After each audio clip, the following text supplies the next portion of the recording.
Hey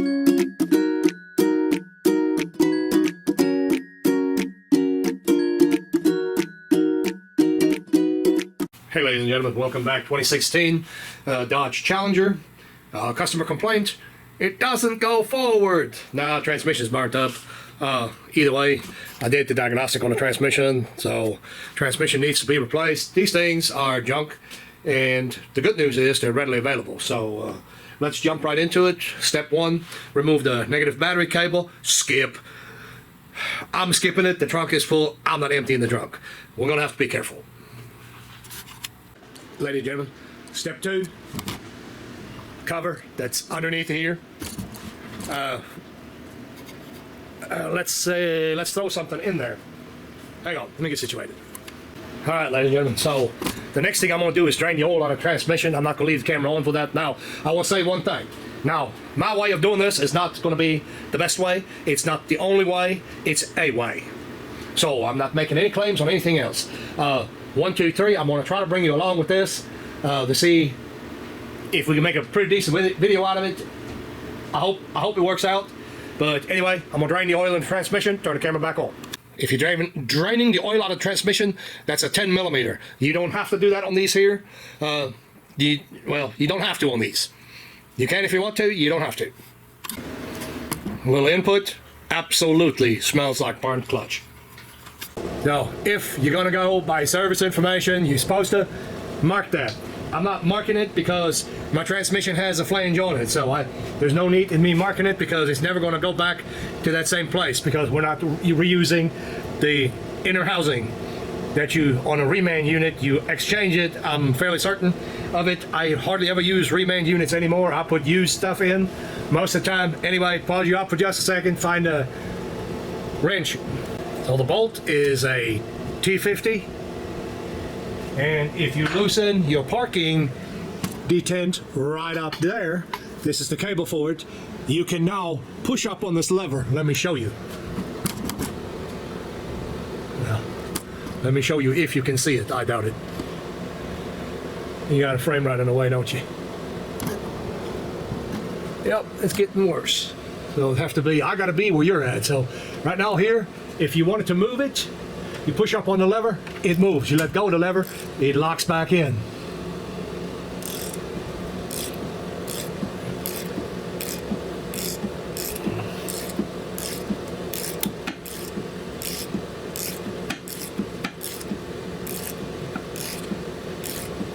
These have thread locker on them, so I do not believe that a ratchet could possibly get them out. A power ratchet.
This is one of them where an electric ratchet is not going to get it because it will stall too many times while you're trying to do it. It'd be more aggravating than what it's worth. Pause you up. Got to get you out of the way. All right, so the camera down here is not going to work. It ain't gonna happen, so we're gonna do it another way. I'll just tell you what I'm gonna do. All right, so over here on this side, oxygen sensor, we got 1, 2, and up top, there is a third one. There is some clips. You're gonna wanna unclip that. There is these 2 transmission fluid lines that you're gonna have to undo. There was the part cable bracket that unbolted from the side of the transmission. You'll have to unbolt that, get it out of your way. We're gonna have to take this steering linkage apart and off of here because we're gonna have to drop.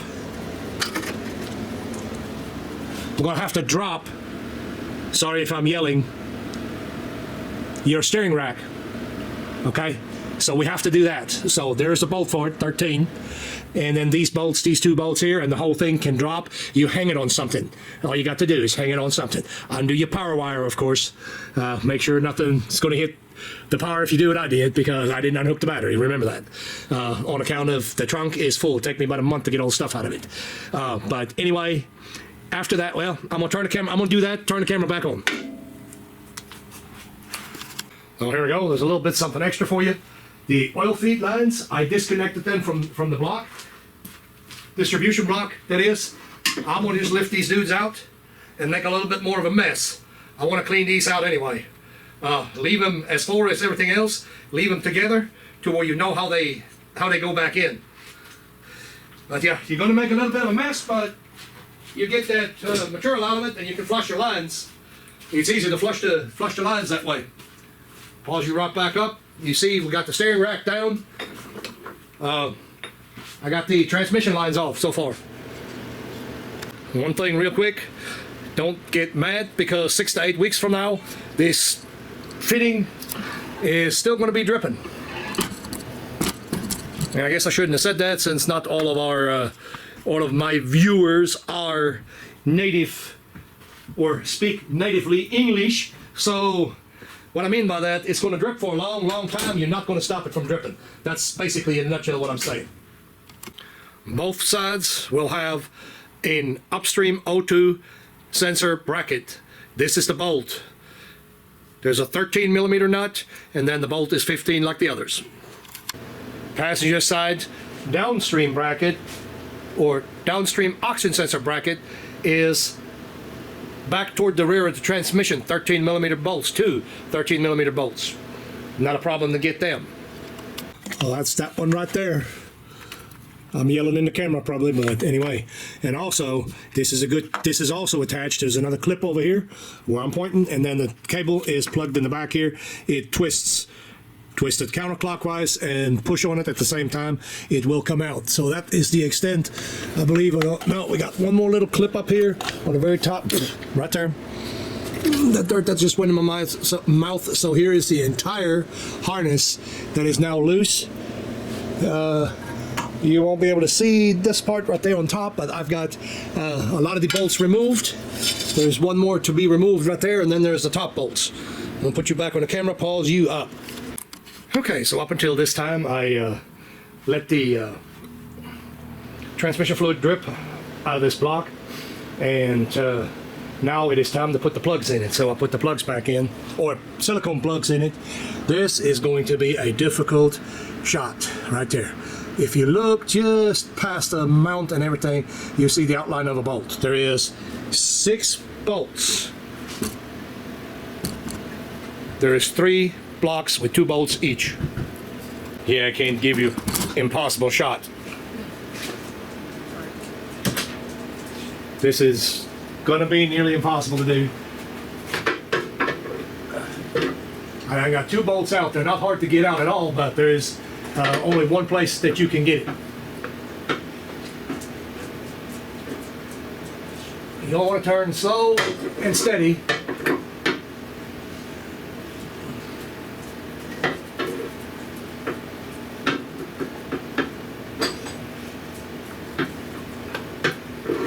You overturn it by just a little bit, it's already not going to happen. This is the setup that I'm using.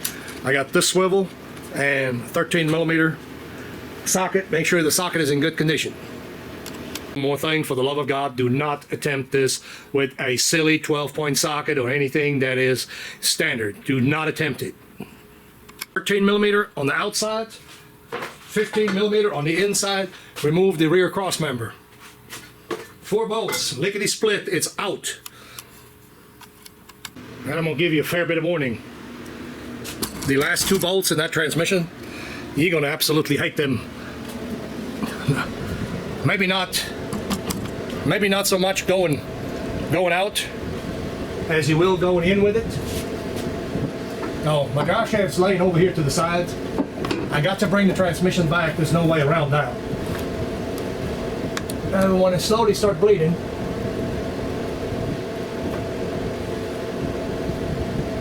note your position of the it's a flex plate on the converter. I don't know what you call it other than a flex plate. Okay, the hose did slip off. I was about to say there's one more vent tube that we got to get off, but it must be loose because it's already slipped off of it, and that's fine. It ain't hurting anything.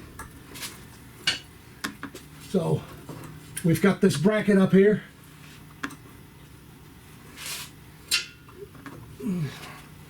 Pump it up a little bit. Got the air pump is hung. I'll show you that in just a second.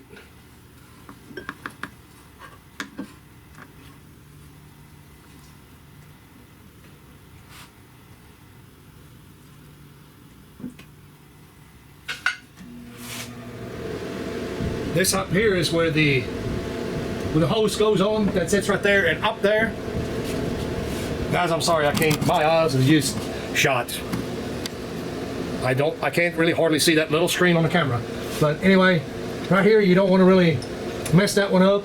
You got a little bit of flex in it, a little bit of give, but what's going to happen is if you go too wild on that, you're going to end up breaking the coolant line above. So that's basically, in a nutshell, what that looks like. There's really not that much to undo on this whole assembly.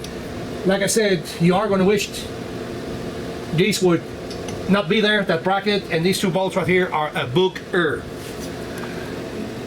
These right here, those 2, that's where these 2 bolts sit. It is a booger to get those on. But anyway, I'll pause the camera up.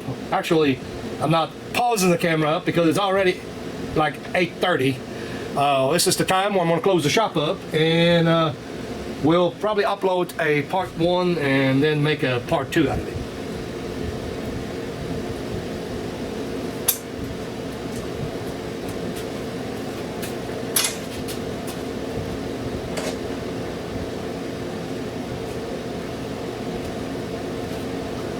Reach that. The other transmission needs to be cleaned up a little bit.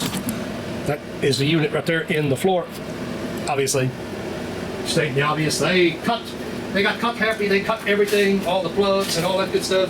They just opted to cut it. These transmissions here, they're not that heavy. You might think they are, but they're really not that heavy.